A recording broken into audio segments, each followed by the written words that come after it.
Morning, Chris. This is Chris Hibler. Hey, these are my boards from my Hyperball, all except for the soundboard in the upper right-hand corner, which is yours. You can see my Hyperball is missing a sand resistor there for one of the controlled lamps. These are all of your boards, except for the soundboard, of course. CPU, driver board, reworked power supply, and there's your Hyper Cannon board in the game. And you can see, let me turn off this light, that your track mode lamps are looking good, display's looking good, the back box GI is on, and the game is cycling between the previous high score to date and 0 right now.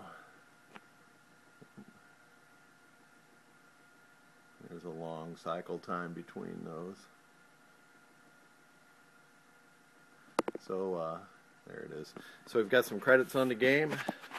Let's fire her up and make her go. Let's see, Hyperball. I want to fire at the arrows as they come up the sides. Most efficient. Probably can't hear me now.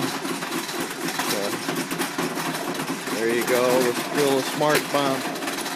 There's a smart bomb. I need to hit a Y. Ah, my gun won't go over there.